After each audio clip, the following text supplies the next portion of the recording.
Assalamualaikum warahmatullahi wabarakatuh. Kembali lagi di mata pelajaran Seni, Budaya, dan Keterampilan. Nah, apa kabarnya anak-anak ibu semua? Semoga dalam keadaan sehat ya. Nah, di video sebelumnya kita telah mempelajari tentang pengertian, unsur, dan prinsip dari seni rupa. Nah, di video kali ini kita akan membahas kompetensi dasar yang kedua, yaitu 3.2, menganalisis karya seni rupa berdasarkan jenis, tema, fungsi, dan nilai estetisnya, serta KD 4.2, membuat karya seni rupa 3 dimensi dengan memodifikasi objek. Nah, adapun tujuan pembelajarannya yaitu setelah mengikuti kegiatan pembelajaran, siswa diharapkan dapat menganalisis karya seni rupa berdasarkan jenis, tema, fungsi, dan nilai estetisnya. Oke, sekarang kita bahas satu persatu ya materinya. Materi yang pertama yaitu jenis-jenis seni rupa. Nah, sebelumnya, ada yang sudah tahu belum nih? Apa saja sih jenis-jenis dari seni rupa itu? Berdasarkan jenisnya, karya seni rupa dibedakan menjadi beberapa bidang seni. Yang pertama, seni lukis. Seni lukis merupakan pengembangan dari menggambar yang lebih lengkap dan lebih utuh. Kemudian yang kedua ada seni ilustrasi, yang merupakan seni menggambar sebagai hasil visualisasi dari tulisan untuk menerangkan, menyampaikan, menghias, atau memudahkan pembaca untuk memahami suatu cerita. Nah, yang ketiga ada seni grafis. Seni grafis merupakan cabang seni rupa yang tergolong dalam bentuk 2 dimensi. Kemudian yang keempat ada seni kriya, yang merupakan karya seni rupa 3 dimensi yang lebih menekankan pada keterampilan tangan untuk mengolah bahan baku menjadi bahan yang memiliki nilai guna atau nilai estetis yang lebih. Nah, yang terakhir ada seni patung, yang merupakan karya seni rupa yang diwujudkan melalui pengolahan unsur-unsur seni rupa pada bidang 3 dimensi. Materi yang kedua yaitu tema seni rupa. Nah, karya seni rupa merupakan suatu ungkapan ekspresi jiwa dari pembuatnya.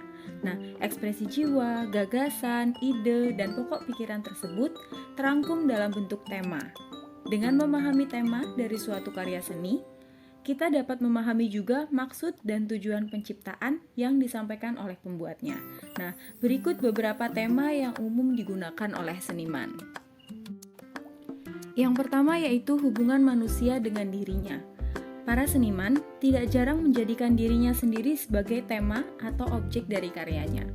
Sebut saja lukisan potret diri karya Affandi yang menampilkan jati diri mereka dalam perpaduan warna yang unik. Yang kedua, hubungan manusia dengan pencipta.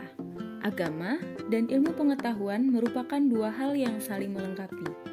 Manusia dapat menghasilkan suatu karya seni rupa murni sebagai wujud dari keindahan yang terkandung dalam ajarannya.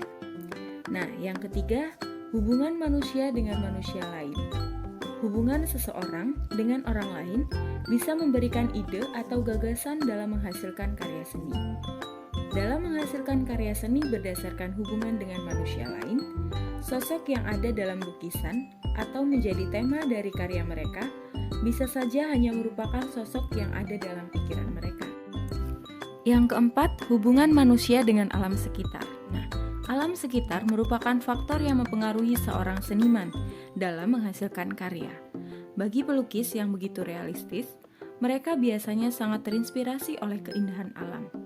Biasanya, mereka yang senang melukis alam, seperti pemandangan, cenderung kurang suka atau tidak terlalu mahir melukis objek manusia atau sebaliknya.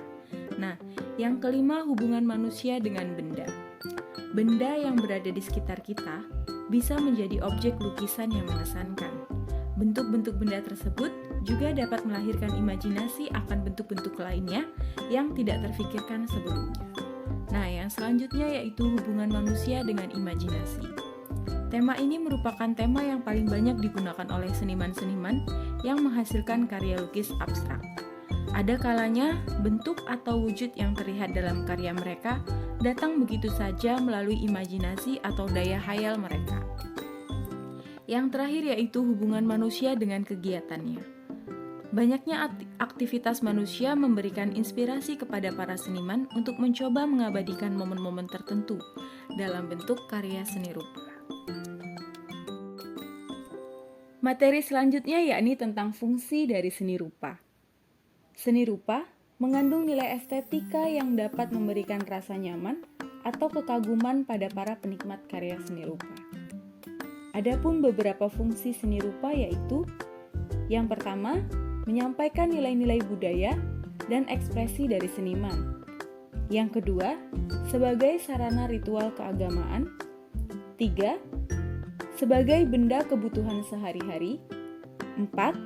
Sebagai media atau alat untuk mengenang suatu peristiwa tertentu. 5. Untuk memuaskan batin seniman penciptanya. Yang keenam, memberikan keindahan yang dapat dinikmati secara luas dengan nilai yang berbeda.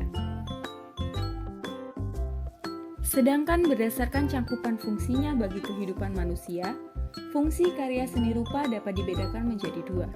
Yang pertama, fungsi individual yang meliputi pemenuhan kebutuhan fisik dan juga pemenuhan kebutuhan emosional. Kemudian fungsi yang kedua yaitu fungsi sosial yang meliputi komunikasi, pendidikan, rekreasi, dan juga religi atau keagamaan. Materi selanjutnya yaitu nilai estetis karya seni rupa.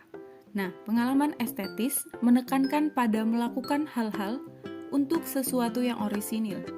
Artinya, keindahan akan menjadi sempurna jika keindahan itu diciptakan, bukan ditiru ataupun dimanipulasi. Nah, estetika dapat dipandang dari berbagai aspek, tetapi pegangan untuk memahami nilai-nilai estetika yang dipergunakan dalam karya seni rupa terdapat nilai yang terdiri atas. Yang pertama yaitu absolutisme, yaitu doktrin tentang pembakuan suara atau pengakuan mengenai keindahan. Yang kedua yaitu anarki, yaitu doktrin yang menyerahkan penilaian kepada masing-masing pribadi secara murni, subjektif, dan tidak perlu tanggung jawab. Yang ketiga yaitu relativisme, yaitu doktrin yang menggunakan kriteria atau pembakuan tentang nilai estetika yang tidak mutlak, tetapi masih objektif dalam pemikiran, karena karya berasal dari keinginan dan motivasi manusia abadi. Nah, nilai-nilai estetis sebuah karya seni rupa dipengaruhi oleh keharmonisan dan keselarasan penataan unsur-unsur rupanya. Sebuah karya seni rupa menjadi indah dan unik karena kemampuan perumpamaannya memilih dan memvisualisasikan objek pada bidang garapannya melalui pengolahan unsur-unsur seni rupa. Nah, cukup sekian pembelajaran kita hari ini. Terima kasih yang sudah menyimak materinya sampai habis. Jangan lupa untuk klik like, komen, dan subscribe di channel ini ya. Nah, Ibu akhiri, wassalamualaikum warahmatullahi wabarakatuh.